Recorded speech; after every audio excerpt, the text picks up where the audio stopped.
Hello everyone, आप सभी का स्वागत है भुवन सर्विस सेंटर यूट्यूब चैनल पर। आज हम लोग एक न्यू शिक्षा प्राप्त करेंगे।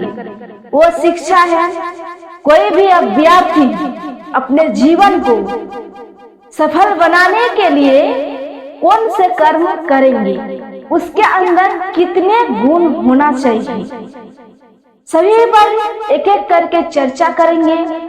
उससे पहले आप लोगों से ये बताया जाता है कि आप लोग वीडियो को अंत तक देखकर ये शिक्षा को प्राप्त करें, तभी अपने जीवन को सफल बना पाएंगे। ठीक है, आप लोग ध्यान पूर्वक मेरे शब्दों पर ध्यान केंद्रित करेंगे। ठीक है, जो स्टूडेंट, जो कैंडिडेट सोचते हैं कि हम सफल क्यों नहीं होते हैं, मान लीजिए कोई भी एग्जाम कंडक्ट हो रहे हैं तो फर्स्ट अटेम्प्ट में मान लीजिए कि 2 लाख अभ्यर्थी अटेंड कर रहे हैं, उसमें से मात्र 1000 अभ्यर्थी सफल होते हैं। और लेकिन सभी अभ्यर्थियों को एक ही प्रकार की क्वेश्चन पुस्तिकाएं दी जाती है। ठीक है, लेकिन उस 2 लाख बच्चों में से, 2 लाख कैंडिडेटों में से 1000 कैंडिडेट का ही क्यों हुआ? वो कौन से रूल को फॉलो किए, उसके अंदर कौन से गुण है कि वो सफल हुए और बाकी कैंडिडेट असफल हुए? तो एक एक करके फुल चर्चा करेंगे, आप लोग ध्यान से सुनिए। नंबर 1, अत्यधिक नहीं बोलनी चाहिए। अत्यधिक बोलने से जो बोलते हैं उसका ही नुकसान होता है। जिस क्वेश्चन का आंसर जितने शब्दों में होना चाहिए उतना ही शब्द बोलनी चाहिए, उससे अधिक नहीं बोलनी चाहिए। जिस सिचुएशन पर आपको यदि बोलनी चाहिए तो बोलिए और नहीं बोलनी चाहिए तो नहीं बोलना चाहिए। ये आपको सोचना है कि कहाँ पर आपको बोलनी चाहिए और कहाँ पर नहीं बोलनी चाहिए। आपको ज्ञान करनी होगी कि आपको किस जगह पर कौन से शब्द बोलनी चाहिए और किस जगह पर बोलनी चाहिए। ठीक है, और निरर्थक शब्द को नहीं बोलनी चाहिए। निरर्थक शब्द को बोलेंगे तो अपना ही नुकसान होगा, क्योंकि हम लोग जानते हैं कि मुंह से निकला हुआ वाणी और धनुष से निकला हुआ तीर कभी भी वापस नहीं लिया जाता है। तो निरर्थक शब्द को आप बोलेंगे तो उसको आपको वापस नहीं ले पाएंगे। इसीलिए सभी को कहना है कि आप लोग निरर्थक शब्द को नहीं बोलिए, सार्थक शब्द को बोलिए, जिससे कि अदर व्यक्ति का फायदा हो और आपका भी जो वाणी है वो शुद्ध रहे। ठीक है, ये नंबर 1 गुण होना चाहिए अभ्यर्थियों में। सेकंड गुण क्या होनी चाहिए? नंबर 2, ध्यान से सुनिए कि आपको टाइम स्पेंड जो करेंगे अकेले में करनी चाहिए। यदि आप अकेले हैं तो आप अपने पुस्तक पढ़िए, उससे अपना टाइम स्पेंड कीजिए, ना कि अदर व्यक्तियों से, क्योंकि अदर व्यक्तियों से आप बात करेंगे उसका एक निरर्थक शब्द आप सुनेंगे, उस पर आपका मेमोरी पावर घूमेगा, आपका माइंड डैमेज हो जाएगा और जो आपका लक्ष्य है उस लक्ष्य पर आप फोकसित नहीं रह पाएंगे। इसीलिए जो बच्चे सफल होते हैं तो उसका ये गुण होता है कि वो अकेले टाइम स्पेंड करते हैं, अपनी पुस्तकों से टाइम स्पेंड करते हैं, वो पढ़ते हैं और उससे जो नॉलेज मिलते हैं अपने जीवन में उतारते हैं। और यहाँ पर एक नंबर 3 रूल लागू होता है, क्या कि जो भी आप पढ़ते हैं उसका सारांश क्या है, उस सारांश को अपने जीवन में व्यवहार कीजिए। उस सारांश को जब अपने जीवन में व्यवहार नहीं कर पाएंगे तब तक आपका जीवन सफल नहीं हो पाएगा, ये हम लिख सकते हैं।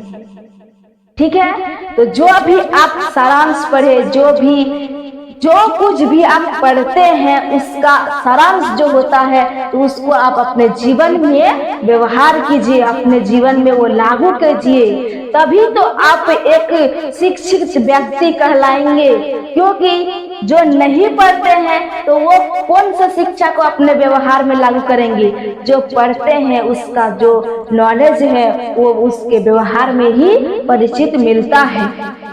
तो अपने व्यवहार को ऐसे शिक्षित बनाइए कि देखकर ही परिभाषित हो जाएगा कि कौन शिक्षित व्यक्ति है, कौन अशिक्षित व्यक्ति है। नंबर 3 हो गया। नंबर 4, जिस वातावरण में आप रहते हैं, पढ़ाई करते हैं, जितना भी गुण हम आपको बोले तो वो कब फॉलो होंगे? जब आपके जो वातावरण है वो शांति होनी चाहिए। यदि शांति नहीं है तो यानी कि वहाँ पर कली का वास हो गया है, और जब आपका मेमोरी पावर में कली का आक्रमण हो जाएगा तो जो आप लक्ष्य है, आपका जो लक्ष्य है वो लक्ष्य से आप भटक जाएंगे। इसीलिए जो वातावरण में आप रहते हैं उस वातावरण को शांत रखनी चाहिए, और शांत नहीं है तो मान लीजिए कि वहाँ पर कली का वास हो गया है, उस कली से आपको लड़ना होगा। अब नंबर 4 यहाँ पर लागू होता है। क्या लागू होता है कि कोई भी ऐसा लक्ष्य नहीं है जिस पर समस्या नहीं आई हो और कोई भी बाधा नहीं आई हो, ऐसा लक्ष्य है ही नहीं। ठीक है ना? जितने भी लक्ष्य हैं, जो जिस प्रकार के लक्ष्य को धारण किए हैं उसको प्राप्त करने के लिए उस पर बाधा आएंगे, उस पर आपको लड़ना होगा। जितने भी बाधा है एक एक करके सबको हटाना है और आपको अपने लक्ष्य तक पहुंचना है। ये नंबर 4 यहाँ पर लागू हो गया।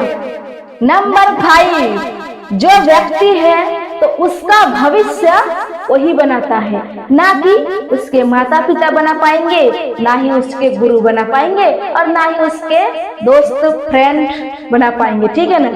ये तो अभी के जमाने में दोस्त फ्रेंड हुए, लेकिन पहले जमाने में जो पहले का युग था उसमें क्या फ्रेंड नहीं कहता था, मित्र कहता था। तो मित्र ऐसा होता कि उसके सुख दुख में उसके साथ रहता, उस पर विचार करता, कोई भी समस्या होती तो उस पर विचार करके दोनों मिल करके उसका सॉल्व करते थे। लेकिन इस जमाने में, अभी कल युग में वैसा नहीं है। सब कोई अपने, यदि उसका फायदा है तो आपको साथ फ्रेंडशिप है, और यदि फायदा नहीं है तो फ्रेंडशिप नहीं है। इसीलिए नंबर 2 रूल आपको फॉलो करना है कि अकेले रहिए। ठीक है? तो आपके भविष्य को कोई नहीं बना पाएंगे, ना ही गुरु बना पाएंगे। तो कौन बना पाएंगे? कि गुरु आपको एक मार्गदर्शन दे सकते हैं, लेकिन आपके भविष्य को नहीं बना सकते हैं, उसको आपको ही बनाना होगा। जब मार्गदर्शन देते हैं तो उस मार्गदर्शन पर चलना आपका कर्तव्य है। यदि आप चले तो अपने भविष्य पर पहुंचे, अपने लक्ष्य तक पहुंचे, और यदि आप उस रास्ते पर नहीं चले तो आप अपने लक्ष्य तक नहीं पहुंचे। इस व्यक्ति में शिक्षा होती है, शिक्षा यानी कि ज्ञान होती है, तो उस व्यक्ति में विनम्रता होती है, वाणी में मिठास होती है, उन ज्ञानवान व्यक्ति का है। यदि उसके वाणी में मिठास नहीं है, उसके व्यवहार में, उसके अंदर विनम्रता नहीं है, तो मान लीजिए कि उसके अंदर ज्ञान नहीं है।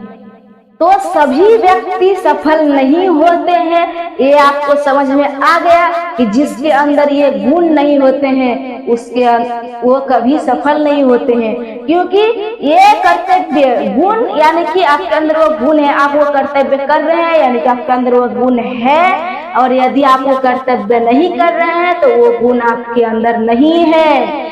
इसीलिए आप लोगों को कहा जाता है कि ये जो हम कहे इस वीडियो में, आप लोग इसको अपने जीवन में फॉलो करेंगे तो आप लोग निश्चित रूप से अपने भविष्य को सफल बना पाएंगे। ठीक है?